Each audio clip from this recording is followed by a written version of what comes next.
Bagong awitin, sinawit kayo sa Panginoon, noong sandalitan. Simulan po natin ang pagdiriwang sa ngalan ng Ama at ng Anak at ng Espiritu Santo. Amen. Ang pagpapala ng ating Panginoong Jesucristo, ang pag-ibig ng Diyos Ama, at ang pakikipagkaisa ng Espiritu Santo, naway sumainyong lahat. At sumaiyo rin. Mga kapatid, tayo pong lahat ay nagkakatipon bilang isang mag-anak ng Diyos sa pagdiriwang ng banal na Eukaristiya. Sa araw na ito, ginugunita po natin sina San Pedro Bautista, San Pablo Miki at mga kasama, mga martir. At upang tayo po ay maging karapat-dapat gumanap sa banal na pagdiriwang na ito, alalahanin po natin ang ating mga pagkukulang at nagawang pagkakasala at buong kababaang loob tayong humiling ng awa at pagpapatawad mula sa Diyos.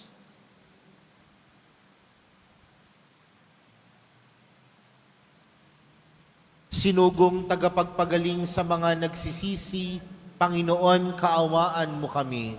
Panginoon, kaawaan mo kami. Dumating na tagapag-anyayang mga makasalanan ay magsisi. Kristo, kaawaan mo kami.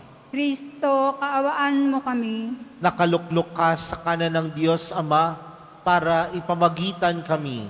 Panginoon, kaawaan mo kami. Panginoon, kaawaan mo kami. Kaawaan tayo ng makapangyarihang Diyos. Patawarin tayo sa ating mga kasalanan at patnubayan tayo sa buhay na walang hanggan. Amen. Manalangin tayo. Ama naming makapangyarihan, ikaw ang pinagmula ng matapat na paninindigan ng mga banal. Ang mga martir na si San Pedro Bautista, San Pablo Miki at mga kasama ay minarapat mong tawagin upang mabuhay sa iyong piling, matapos danasin ang krus ng pagtitiis sa kamay ng mga taga-usig. Bunga ng kanilang pagdalangin para sa amin, mapangatawan-nawa namin hanggang kamatayan ng pananampalatayang aming pinangaawakan. Sa pamamagitan ni Jesucristo, kasama ng Espiritu Santo, magpa sa walang hanggan. Amen. Magsiupo muna po ang lahat. Pagbasa mula sa sulat sa mga Hebreo.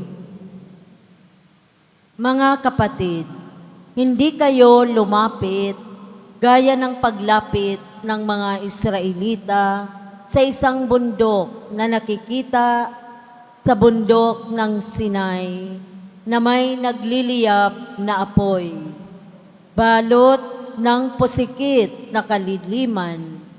May malakas na hangin, may tunog ng trompeta, at tinig na nagsasalita.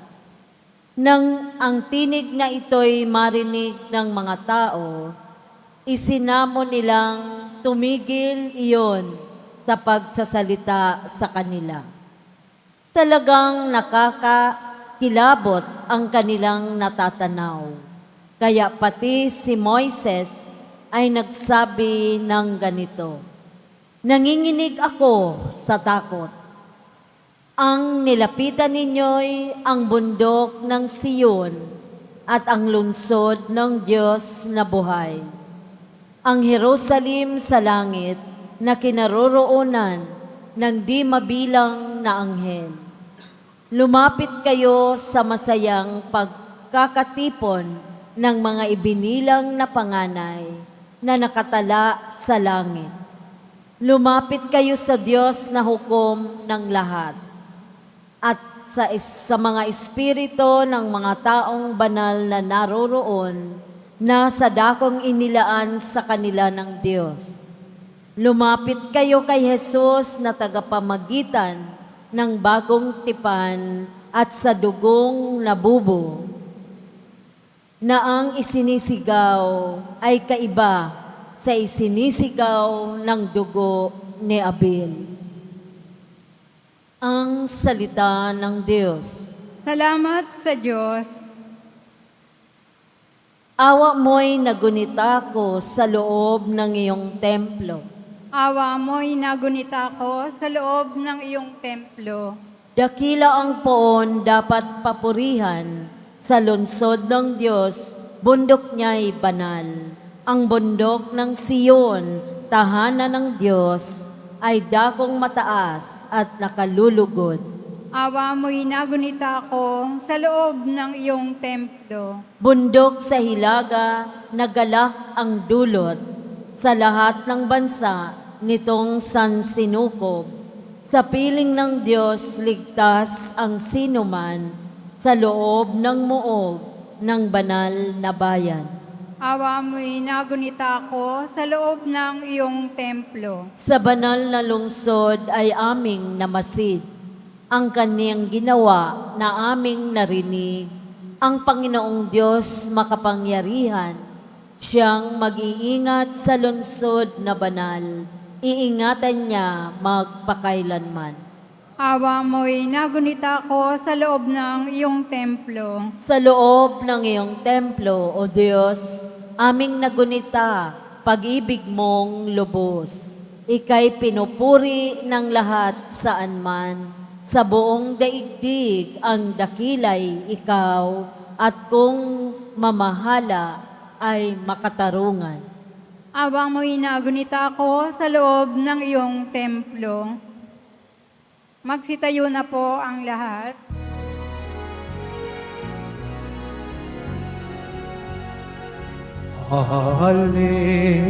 Hallelujah, Hallelujah, Hallelujah,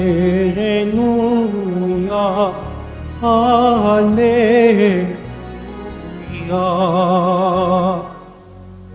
Ang Diyos ay maghahari na, talikdan ng tanang sala, manalig sa balita niya. Hallelujah, Hallelujah, Hallelujah, Hallelujah.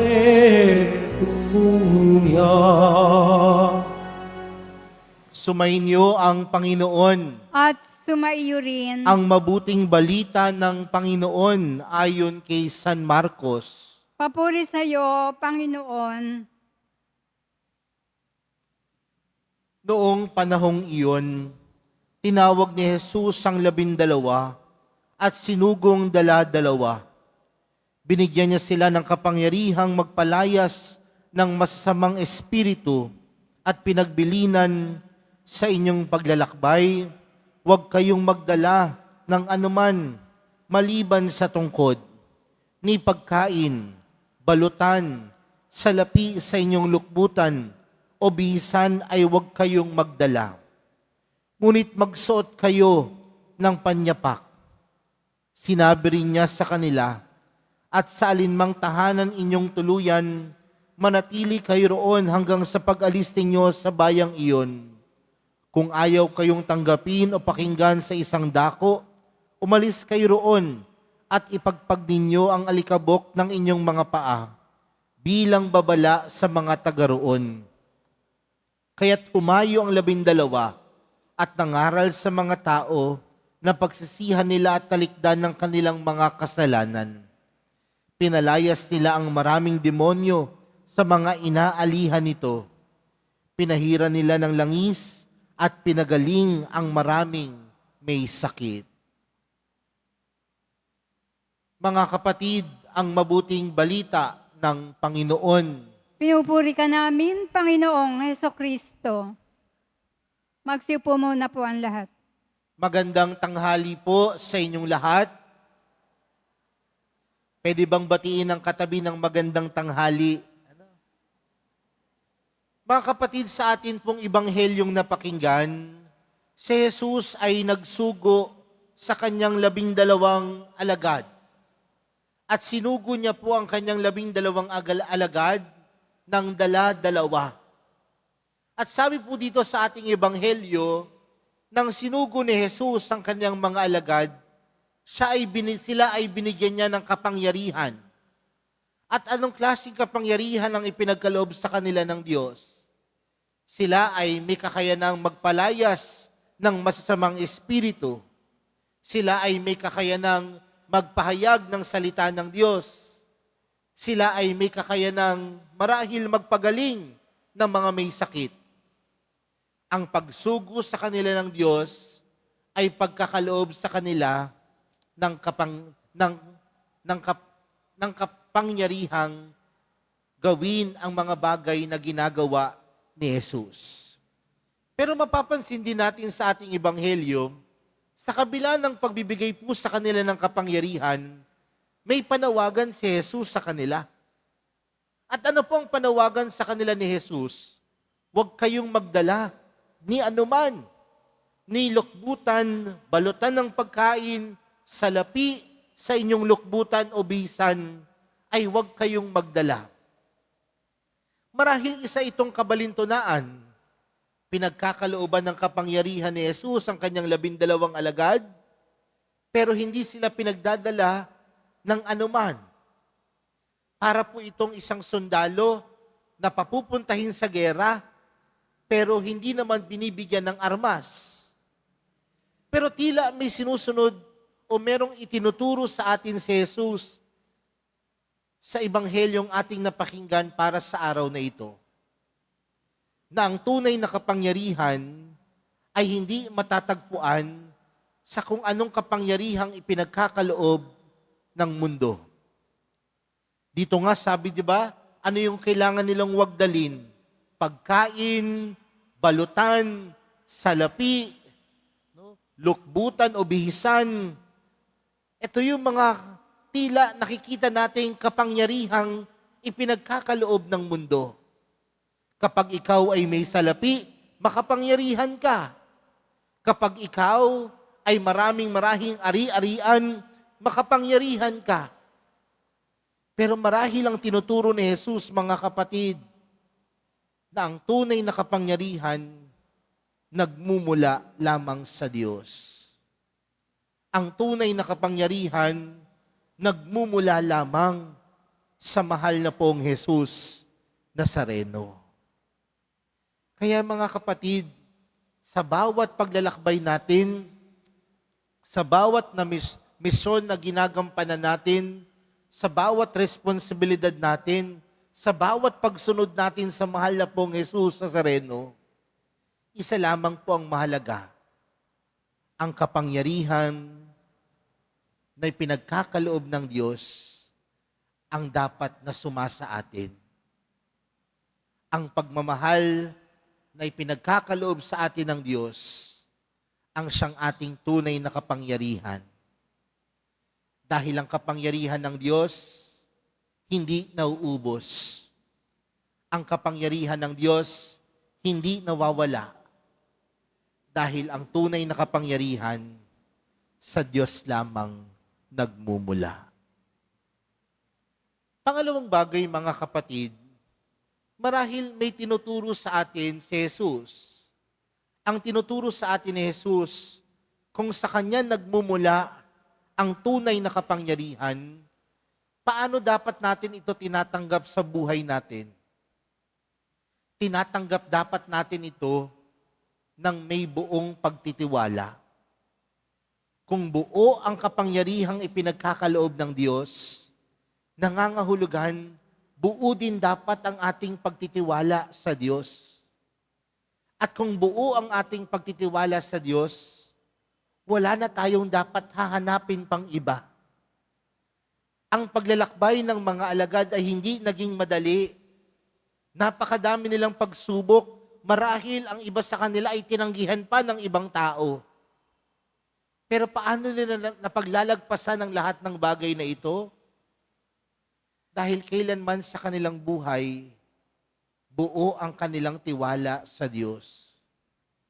At kung buo ang pagtitiwala natin sa Diyos, alam ng puso natin na hindi tayo pababayaan ng Diyos. Wala mang kayamanang ipinagkakaloob ng mundo, wala mang ari-ari ang ipinagkakaloob ng mundo, Pero ang pinanghahawakan natin ay ang kapangyarihan ng Diyos na ipinagkaloob sa atin. At itong kapangyarihan ng Diyos na ipinagkaloob sa atin ay walang hanggang kapangyarihan, walang hanggang pagmamahal. Kaya mga kapatid, sa pagpapatuloy po ng ating banal na misa para sa araw na ito, lahat po tayo pinagkakalooban ng misyon. Lahat po tayo ay pinagkakalooban ng responsibilidad ng Diyos sa bawat buhay na meron tayo. Pero tandaan natin, kung ang bawat isa sa atin ay pinagkalooban ng kapangyarihan, mapagtanto natin na ang tunay na kapangyarihan lamang ay nagmumula sa Diyos. At kung sa Kanya nagmumula ang tunay na kapangyarihan, dapat ang ating mga sarili, ang ating puso, ay buo ng pagtitiwala sa Kanya. Dahil kailanman, ang tunay na nagtitiwala sa Diyos, ang tunay na nagtitiwala sa mahal na pong Jesus Nazareno, hindi niya pababayaan, hindi niya iiwan, at patuloy niyang kakalingain. Amen. Magsitayo na po ang lahat.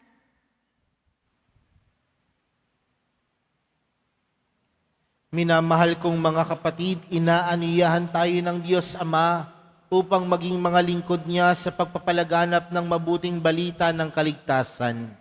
Manalangin tayo para sa biyaya na ating maunawaan ang dignidad ng ating misyon at para sa kinakailangang lakas upang maisagawa ito. Ang atin pong panalangin, samahan mo ang iyong mga isinugo o Panginoon. Samahan mo ang iyong mga isinugo, O Panginoon.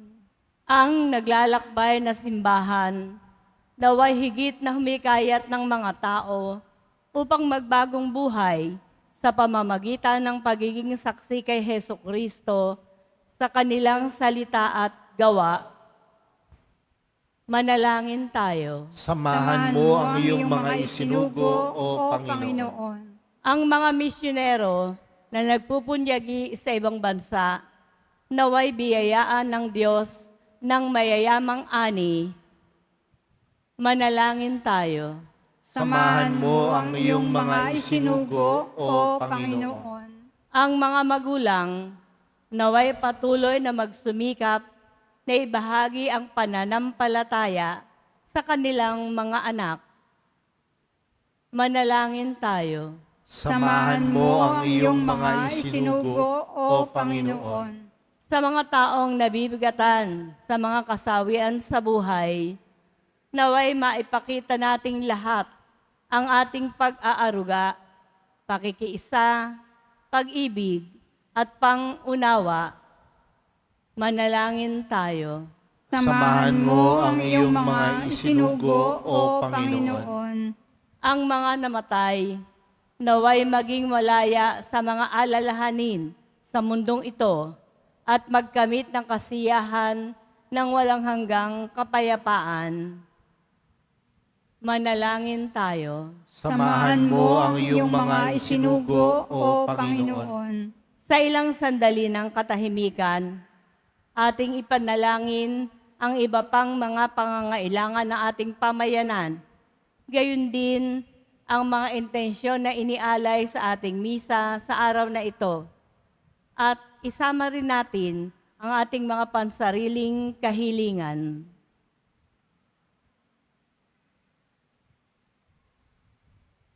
Manalangin tayo. Samahan mo ang iyong mga isinugo, O Panginoon. Panginoong Diyos, nagtitiwala kami sa iyo. Pinili mo kami sa pamagitan ni Kristo upang ipahayag ang pag-ibig ng iyong ipinakita sa amin. Gawin mo kaming tapat sa mensahe ng Ebanghelyo. Hinihiling namin ito sa pamagitan ni Kristong aming Panginoon. Amen. Magsiupo muna po ang lahat.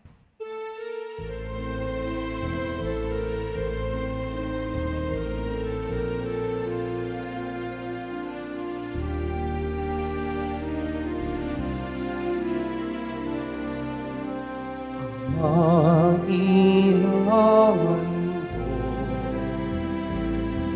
sa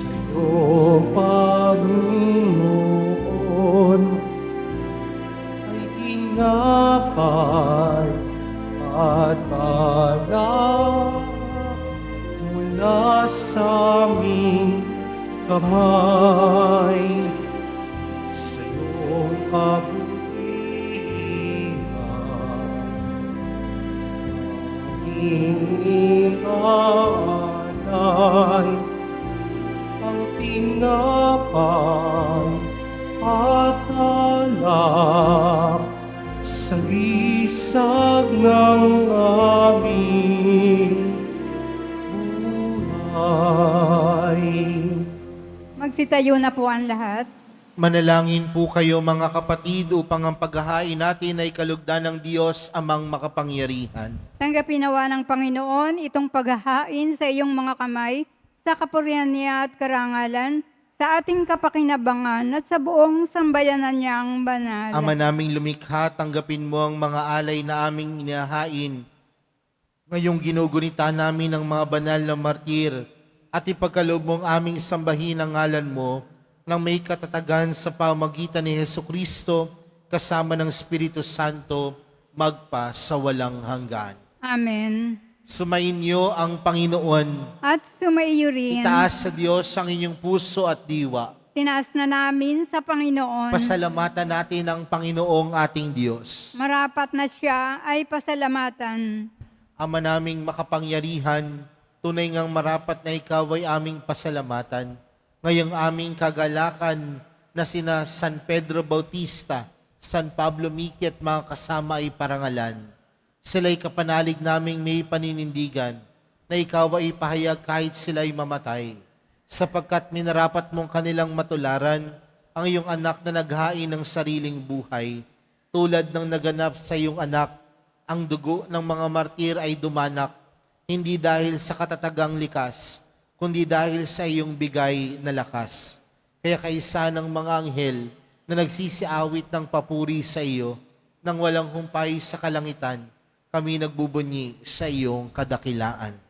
Santo, Santo, Santo, Panginoong Diyos ng mga hukbo, napupuno ang langit at lupa ng kadakilaan mo, o sana sa kaitaasan, pinagpala ang naparirito sa ngalan ng Panginoon, o sana sa kaitaasan, magsiluhod po ang lahat. Ama naming banal, ikaw ang bukal ng tanang kabanalan. Kaya't sa pamagitan ng iyong Espiritu, gawin mong banal ang kaloob na ito upang para sa amin maging katawan at dugo ng aming Panginoong Hesukristo. Bago niya pinagtiis ang kusang loob na maging handog, hinawakan niya ang tinapay, pinasalamatan kaniya, pinaghati-hati niya iyon, iniabot sa kanyang mga alagad at sinabi, tanggapin ninyong lahat ito at kanin. Ito ang aking katawan na ihahandog para sa inyo.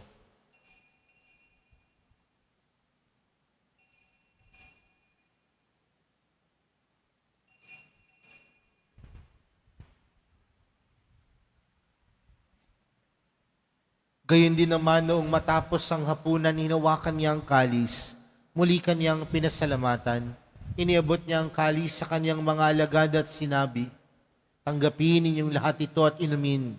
Ito ang kalis ng aking dugo, ng bago at walang hanggang tipan. Ang aking dugo na ibubuhos para sa inyo at para sa lahat, sa ikapagpapatawad ng mga kasalanan. Gawin niyo ito sa pag-alala sa akin.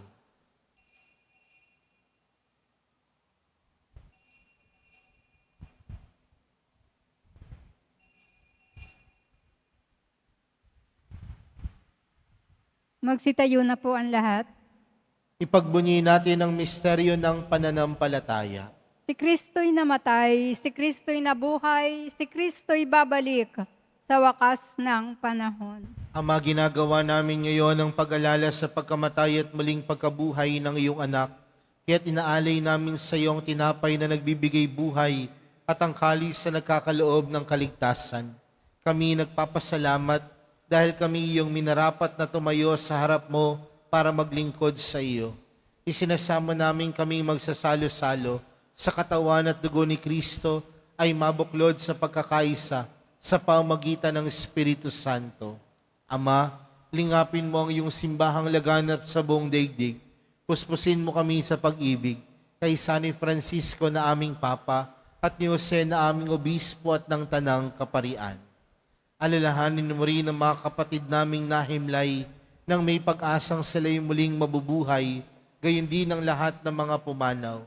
Kaawaan mo sila at patuloyin sa iyong kaliwanagan. Kaawaan mo at pagindapating kaming lahat na makasalo sa iyong buhay na walang wakas. Kaysa ng mahal na Birheng Maria na ina ng Diyos, ng kabiyak niyang puso niyang si San Jose, kaysa ng mga apostol at ng lahat ng mga banal na namuhay dito sa daigdig ng kalugod-lugod sa iyo, may pagdiwang nawa namin ng pagpupuri sa ikararangal mo sa pamagitan ng iyong anak na aming Panginoong Hesukristo. Sa pamagitan ni Kristo, kasama niya at sa Kanya, ang lahat ng parangal at papuri ay sa iyo, Diyos amang makapangyarihan, kasama ng Espiritu Santo, magpa sa walang hanggan. Amen. Lumapit po tayo sa Ama natin sa langit, sa panalangin itinuro sa atin ni Jesus. Ama namin, sumasalangit ka, sambahin ang ngalan mo, mapasa amin ang kaharian mo, sundin ang loob mo dito sa lupa para nang sa langit. Bigyan mo kami ngayon ng aming kakanin sa araw-araw at patawarin mo kami sa aming mga sala para ng pagpapatawad namin sa mga nagkakasala sa amin at huwag mo kaming pahintulot sa tukso at yadya mo kami sa lahat ng masama. Hinihiling po namin kami adya sa lahat ng masama, pagkalooban ng kapayapaan araw-araw, iligtas sa kasalanan at ilayo sa lahat ng kapahamakan, samantalang aming pinananabikan ang dakilang araw ng pagkapahayag ng tagapagligtas naming si Hesukristo. Sapagkat iyo ang kaharian at ang kapangyarihan at ang kapurihan magpakailanman. Amen. Panginoong Hesukristo, sinabi mo sa iyong mga apostol, kapayapaan ang iniwan ko sa inyo, ang aking kapayapaan ang ibinibigay ko sa inyo.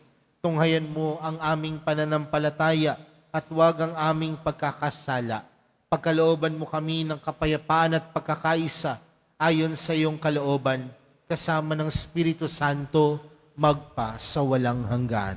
Amen. Ang kapayapaan ng Panginoon ay laging sumainyo. At sumaiyo rin. Magbigayan po kayo ng kapayapaan sa isa't isa.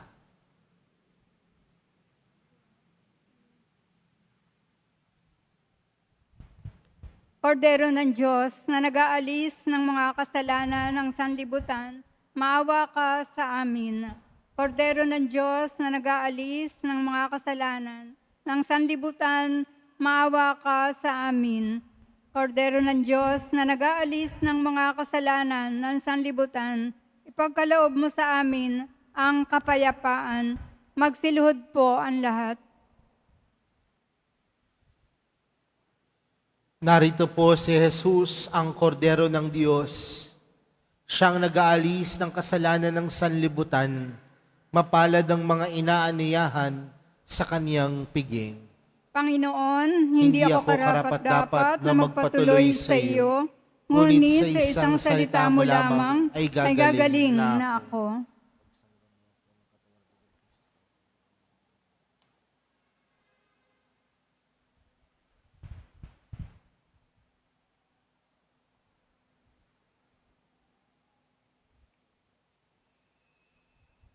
Para po sa lahat ng tatanggap ng banal na komunyon, sasagot po tayo ng amen. Pagkasabi ng pari o ng lay minister ng katawan ni Kristo at isubo agad sa bibig bago umalis sa harapan ng pari o ng lay minister. Sumunod po tayo.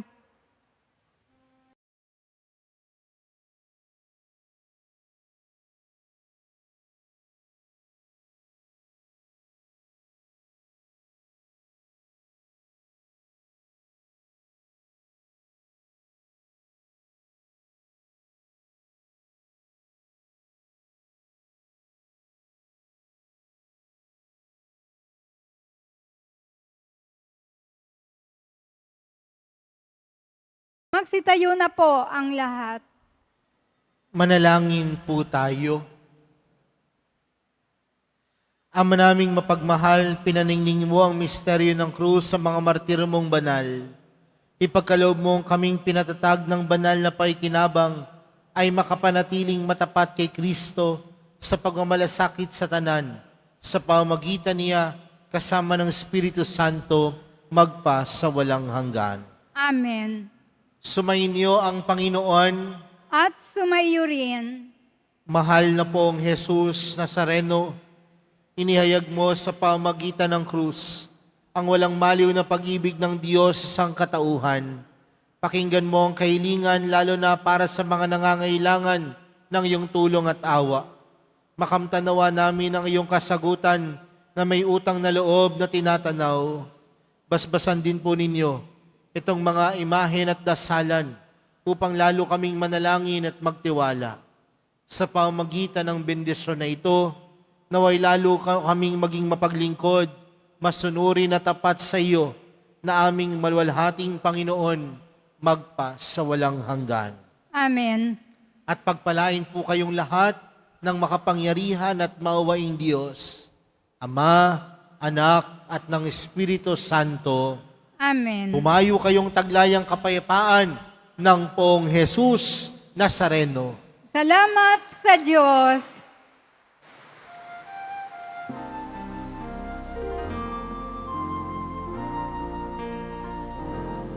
Nuestro Padre Jesus Nazareno, sinasamba ka namin. Pinipintungo ka namin. Aral mo ang aming buhay at kaligtasan.